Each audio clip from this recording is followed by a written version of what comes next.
Well, I hope you are ready to take a little trip down the rabbit hole. The chess rabbit hole, of course. This is one of my favourite sort of sequences from any game of chess. It's simply amazing what we're about to see, and it is kind of, I don't know, endless. I'm not sure endless is right, but amazingly, the depth of the ideas here is quite amazing, but also I think quite easy to see if we use the idea of prophylaxis. What can our opponent do? How can we stop him doing that while improving our own position? And it really, yeah, you're in for a treat. And this is quite complicated, but I'll try to break it down. And it shows that even in tactical positions, highly complex positions, we can use prophylaxis. It doesn't just have to be in positional games where there's no tactical sequences at that moment in time. The game I'm using is, and haven't heard of the players, in any other ones, but they should be mentioned. This game should be more famous than it is. Quite a rare game. Is Yuri Gusev versus Auerbach, and apparently it's was played in Russia in Yekaterinburg in 1946. And the game, we're picking it up on move 23. I'm not going to go through the start of the game. So you can try to evaluate this position now after black plays rook c6. Again, if you need to pause at any moment, please do so. And it's obviously a highly complex situation already. Counting material, we can see that white is one pawn up, but white is the exchange down. So white is a little bit of material down. But then if we have a look at each of the pieces, see what they're doing, we can see that white's king is a little bit exposed, but there's no way black can get to that at the moment. White has this pawn on e6, but it's in danger of being lost. The queen quite active, but again under a bit of pressure. The bishop on h6 is quite nicely placed, cutting the king off. Bishop on e2, not so great. It's dominated by the knight at the moment. Rook on a1, it has potential, but again, at the moment, not doing much. Black's, some important things about this position, black's kings is tucked in there with the rook there. But really, this is one of those positions, as it's clearly very complex, you kind of have to do some basic calculations already to make an assessment. And I do suggest you try putting this position on your whatever computer engine you use as well. I'm used Stockfish 9, which is definitely adequately powerful enough for most humans. It's rated 3000 plus, better than a human. But Stockfish 9 can't work out this next sequence of events. And that's what makes it that much more magical. That what is about to occur, even a computer can't work out. And it's really, really fascinating stuff. Now, the first thing I think we should better work out here is that if we move our queen away, I'm not sure where, but let's say here, black can't take because there are these tactical problems with the queen. But after rook takes e6, white has some compensation here, but black is also quite solid. So this position is in the balance. But the move that white now played was phenomenal. And it's based on these forcing moves ideas, calculation ideas, all the aspects we've seen before, but a lot to do with prophylaxis and understanding what our opponent can and can't do, and mainly what he can't do. And white now plays queen takes e5, which is stepping into that rabbit hole of mayhem, this navigating chaos. This is perfect for it. Giving up the queen just for one knight. And after pawn takes e5, what is white's idea? And I'm going to get you to pause in this one. And, I do recommend you get the wooden chessboard out. I find there's a big difference looking at things in 2D and 3D. If your aim is to, well, it depends what your aim is. If your aim is to play in tournaments over the board when everything gets better and do well in them, then get the wooden board out. I mean, you can do this just by looking at the board here, but do try to pause and work some of these out for yourself when I give you that clue, because that's really what's going to make the difference in your learning of this course. And, well, amazingly, you know, different computers evaluate this in different things. To start with, Fritz 13 says it's +6 for black, failing to understand how difficult this position is. And do try running this position on whatever computer you use. I mean, my computer is very strong, and it actually gives it as equal.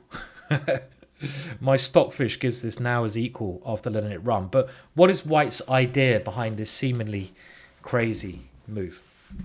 You've only got 2 bishops and a rook, and Black has 2 rooks and a queen. Well, the idea, and the only idea here, is clearly rook to f1. And this is the whole point behind White's play. It's restricting Black. Remember, pushing, restricting. Realizing that Black doesn't have many moves. Jumping into the mind of the opposition. Working out what your opponent wants to play, what he can't play. And really seeing here that, you know, he's very, very limited. I mean, let's have a look. And this is, again, something you can do in tactical positions and in positional positions. Pawn structure, nothing to worry about. None of those pawns are going to threaten us. These pawns coming up the board are really the only mobile ones, but they're not going to do much, so we don't have to worry about any pawn things. Black's pieces, he can't move his rook or king. And he can't really move his queen, because his queen is doing a job of defending f8. So he can't, for example, obviously play queen takes e6 because of checkmate. So the only piece then we can work out by looking at our opponent's ideas is really his rook on c6, or sometimes his pawns. Now, if he played rook takes e6, he would get mated now. And this would be a horrendous error. And this is part of the calculations you needed to work out, or White did when entering into this, looking at your opponent's possibilities and realising what he can and can't play. White to play and win. What simple move does White now use to win?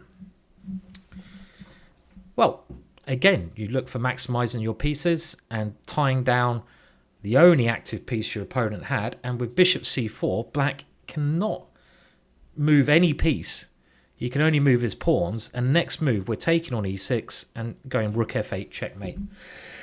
And there's absolutely nothing Black can do to stop that. So this rook f1 move is already causing Black some problems. And Black now has to think a great deal about how to play this position. And I've spent a lot of time in this position. And even now, I'm not sure if this is winning for White or not. I'm still not convinced. My computer says 0.00, 0.00 and 3 different lines. But I'm tending to disagree with my computer and think that White might be winning. It's a position you could spend a whole day analysing. And maybe what you could do now, guys, if you really want to take this seriously, is stop watching me, as attractive as that is. Get the board out, look at this position without a computer, and start jotting down variations without moving the pieces. Jot down as many lines as thoughts as you've got, and I'm going to then go into some depth. So you can try that now if you've got the time and you want to. Look at one of the most interesting positions I've ever seen in chess. Pause now or go away and do that if you want to. I'm going to continue with my analysis here now. Well, if Black can't... let's just think logically. If Black can't take that pawn, and this is one way we've got to think when thinking prophylactic play, and he can only move his rook and his pawns, well, how are we going to play this position as White? Can we improve our position and create some threats? If Black really can't do anything, well, what pieces should we be thinking about moving, and what pieces shouldn't we be thinking about moving? Well, the bishop and rook are perfect. Our pawn is perfect. All of these three do a great job. I hope you agree. But our bishop on e2, as good as it is, it's not really threatening anything at the moment. So remember, in most positions in chess, if there's no checks or captures, we want to try to create some threats. So we've got to think, and this is one tactic I say is often worth doing. Take your least active piece off the board. There we go. Picture what square you'd like to put that on, and then see how you get it there. And I think it's clear that if the bishop ever gets to this diagonal, black is getting in more trouble. So certain things we should be thinking about doing here, and one of the essence of this position for white is getting the bishop to that diagonal by putting it on b3 if we have time. So that's certainly something worth considering, because then the idea of e7 will be mating. And that is one main consideration. So, okay, well, let's have a look at some moves that black has. And in this position, we've looked at a couple of bad moves. But what about, I don't know, let's look at a6. Well, this is a really weird position again. I mean, black is trying to distract the bishop. Not really caring about that pawn. It's just one move. And now white has two choices. Grab that pawn or continue with the plan of bishop b3. And I think, as tempted as that pawn is, bishop d1, which the computer originally gives as losing for white, is the most logical because we just continue with our plan. So let's just see some moves. Let's say rook c7, because black has to do something about our plan, and black can still not take this pawn. Black can only move the rook or the pawns, as we said. Let's just see what happens if black goes rook e7 here and tries to wait. How do you assess this position? The computer gives 0.00. We've now tied down another piece, and if we look again at our opponent's possibilities, he really can't move any pieces here. He doesn't even want to move the g pawn, because then he gives us the f5 square with ideas of taking on g5. So the only things our opponent can move in this position are his queenside pawns, and maybe his queen can shuffle around the back rank. So he's not going to be in zugzwang. He can't really move the rook because of e7. So if there's any way that white can improve the position here whilst maintaining our activity, our free active pieces. So again, this goes back to bringing in reinforcements. White might be winning. And I think there might be a winning plan here that the computers don't pick up. Can you maybe think of a winning plan here? And my computer doesn't pick up this plan, even though it's over 3,000 elo. But maybe you can do better than 3,000 elo. Pause, obviously. A lot of pausing today in this one. Well, a winning plan potentially here is to use your pawn majority. You have 3 versus 2. And if you can somehow create a passed pawn, which you can often do, a pawn majority, that will distract one of your opponent's pieces, the queen or the rook, away from its defensive duties. And then we will either be able to play pawn on to e7, forcing checkmate, or rook to f8, checkmate. And after bishop d5, getting out of the way of the b pawn and the c pawn to create a passed pawn with c5, I'm not sure if black can defend. And only the computer now picks up this as winning. It's unbelievable. Let's see, b5. And now we just got to try to create a passed pawn, because the only way we can make this tactical sequence work is being aware of what our opponent can, or in this case, can't do. He can't do anything, so we have time. And after something like b3, in this position, a5, c4, and then c5, I think white is just clearly winning. This pawn is just going to go bang, bang. And there's nothing black can do against this. I mean, he can only move his queen on the back rank. So let's say queen d8, c6, queen e8, and now c7. And remember, if the queen ever takes this pawn, we will go rook to c8. If the rook ever takes this pawn, we will go e7. And both of those moves are mating. And after c7, let's say, well, black's already run out of moves. Black is actually, I said he can't get in zugzwang, but you can try queen c8. But now, even rook f7 might be winning. Because before this move was not so good, because he could sacrifice the rook and the queen on that square. But now, I think this is winning. Let's say queen e8 again.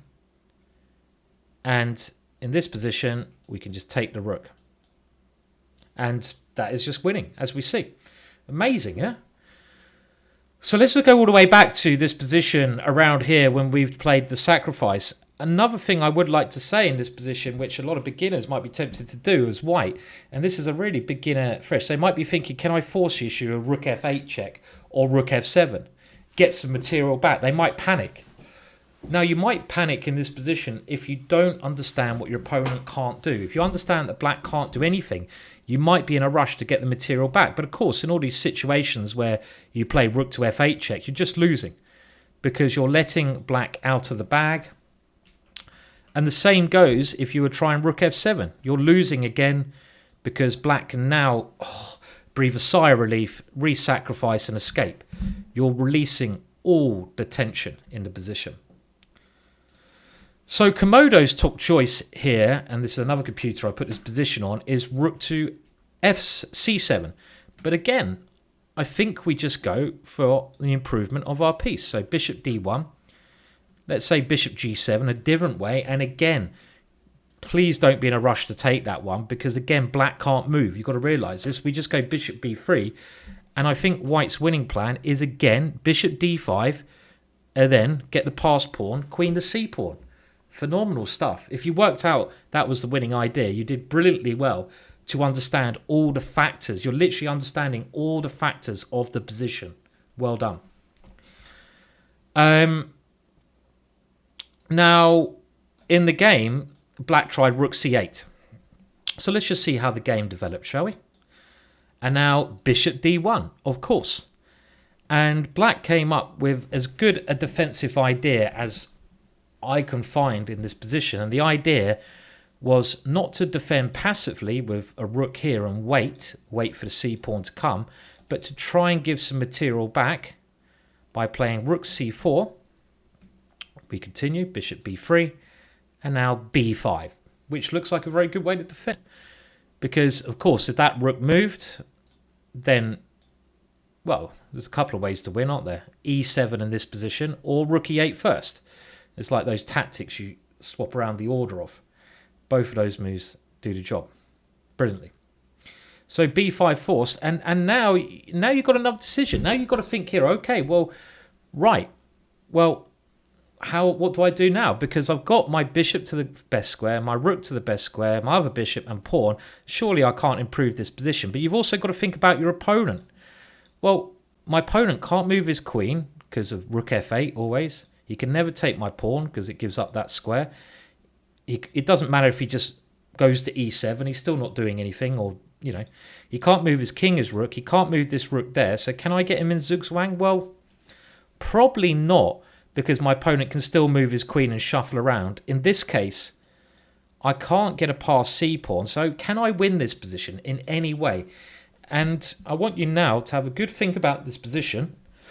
I mean, if you just go king g2, king h1, prophylactic play, black will probably just go queen e7, queen e8. And it's going to be a draw. Remember, if you try to win material here too prematurely, rook f7, queen takes f7, you're going to lose. So is there any way you can try to win this position? Have a good think about it. My computer does not pick it up. But again, I'm siding on the fact that it's probably more winning than drawing here.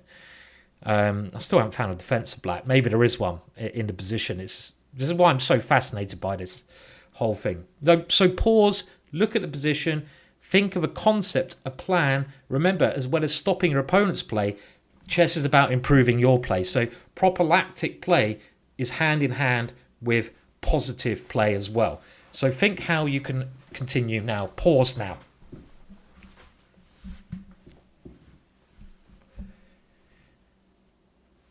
Well, I do believe there is a way to win here. And the way to win is similar to what we talked about before. And I believe the way to win in this position is by getting a passed pawn with your majority of 3 versus 2. You can't do that with your bishop in the way, but you can now play a move which I'm not sure I'd be brave enough to play, but bishop takes c4, because that bishop was fantastic. On its own, okay, not an amazing idea. You take a piece worth more than your piece, you win points. But the idea is to play b3 and get a passed pawn. In order to understand that this might be a winning idea, you have to think what your opponent is trying to do. And again, okay, all we've done is swap 1 for 1. He still can't move any of his pieces over here. The only thing he can do is move his queen backwards and forwards, but that's not going to help. We should note that if g5 is played, it makes his position worse because of rook here. But we can also, as well as understanding that black has nothing that can threaten us in any way, he can never go queen takes e6 because of checkmate. We have got a way to improve our position by playing b3 and creating a passed pawn. And that passed pawn will be used to distract our opponent's queen away from f8. That is our winning plan. I think it's winning. Now, a5 was played in the game. My computer says that the best defensive try is pawn takes pawn. And now queen e7, 0.00.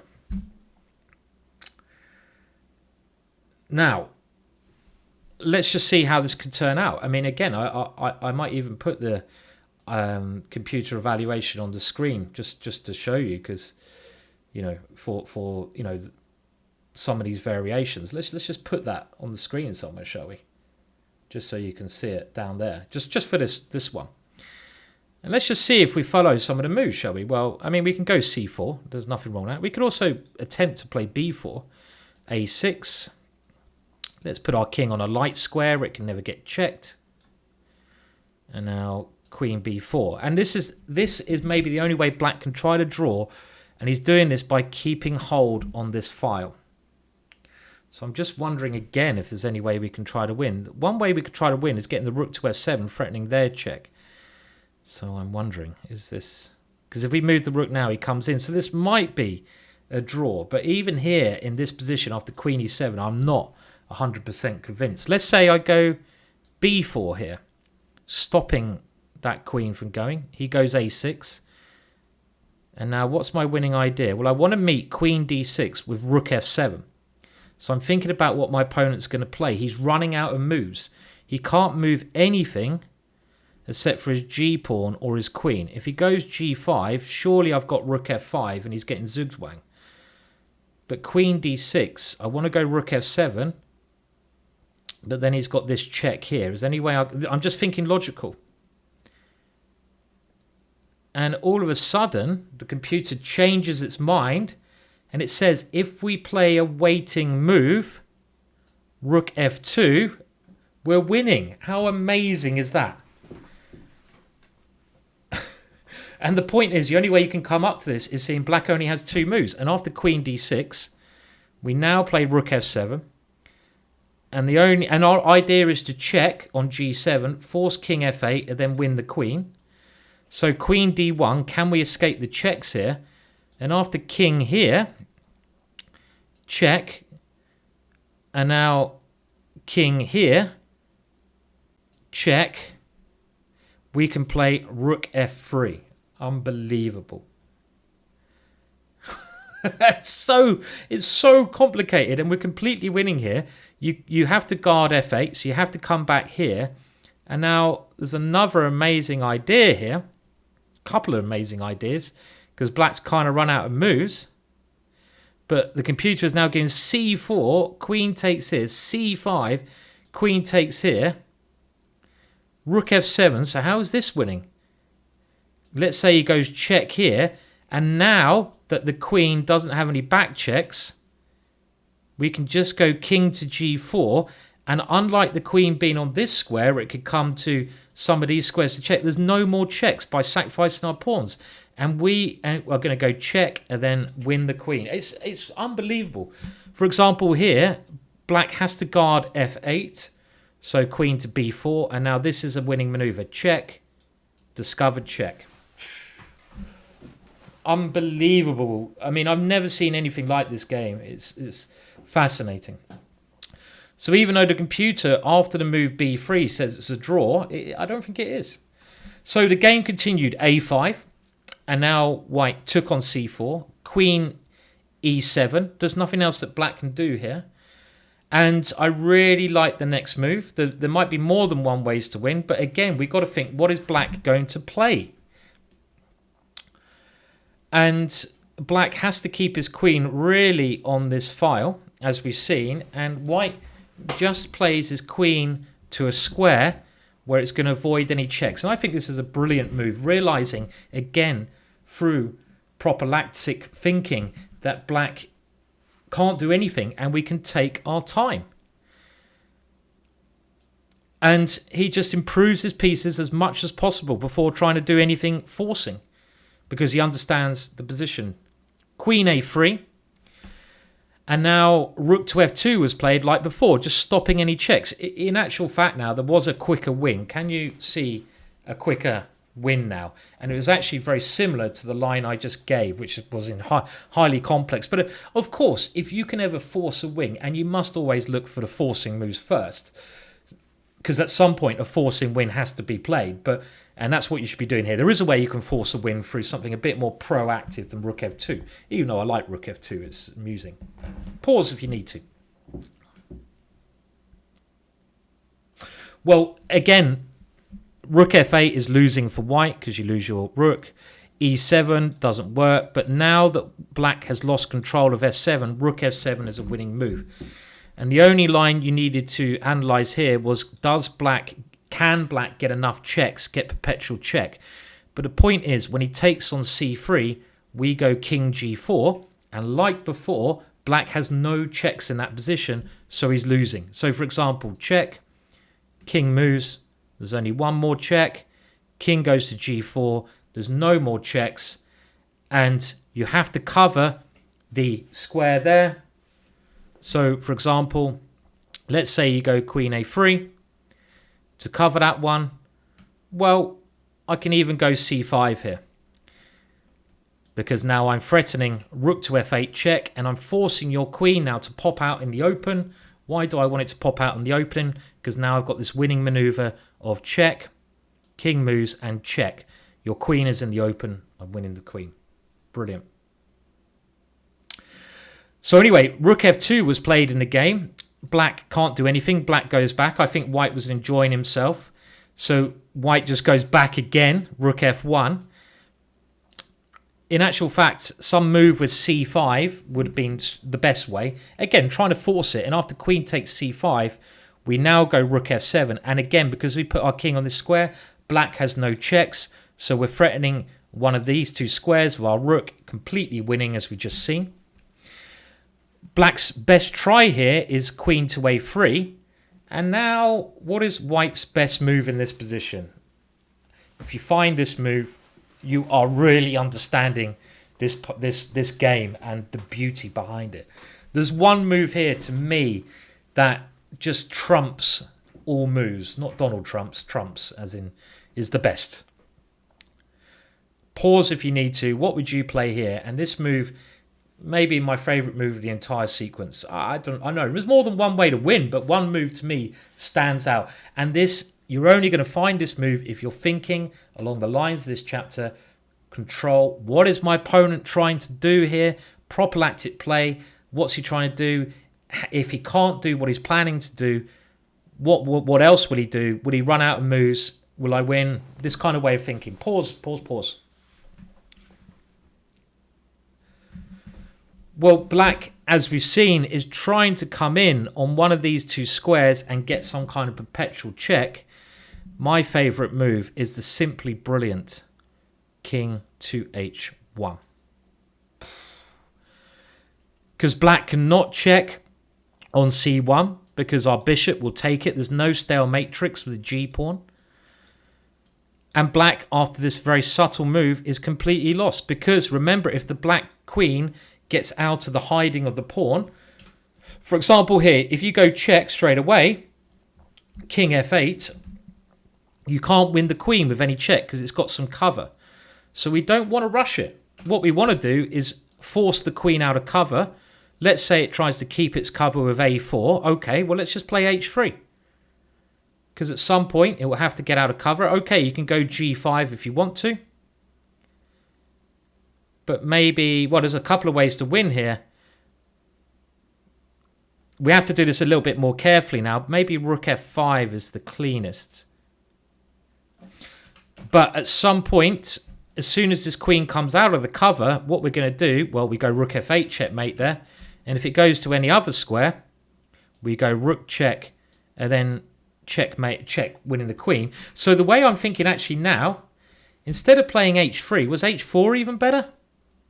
And if g5, can we now avoid the checks? What we got to do, again, these are based on calculation. I think the best way is to go g5, and then maybe we have to go rook d7 to stop the queen coming to these squares to check. So now after something like check, king g2, check, let's say here, probably makes more sense, king here, because we're stopping the check here, after this one, we know when he comes to c3, we come to this square. Yeah, it's still a bit tough. You still have to calculate, but in this position, we know we're winning because the black queen can't survive. We're still threatening checkmate. The black queen has come out of hiding, so we're going to win it. Now, in the game, the actual continuation was a lot easier, and this is often what happens when you use the prophylactic method. You will tempt your opponent into making a mistake. And in this position, black played g5, which is actually much easier for white. And after the next move, black is pretty much in Zugzwang. So whenever your opponent plays a pawn move, it weakens the square. What move now was completely winning for white? Pause if you need. Rook to f5. And now the queen also has to worry about the rook coming to f5. Again, not immediately. g4 was played. If you pull the trigger too soon, you can still lose this position. You've lost all the tension. And after king g7, you're probably losing here as white. So don't be silly and try to rush it. But after g4, as long as we play something, and here c5 was a beautiful idea, because now if queen takes c5, we have this checkmate as well. And after this move, black can only move his queen. And here, you're not even threatening a check, so c6. And this is how the game finished. Oh, sorry, c6. Queen e7, c7, queen e8, c8 queen. And black resigned because when he takes that, checkmate comes. So, I mean, that game to me is one of the most beautiful games of all time. And we can even see with this amazing queen sacrificial idea of queen takes e5, which looks like complete chaos, sacrifice in the highest Tau order, where we need to calculate, use thought process, evaluate.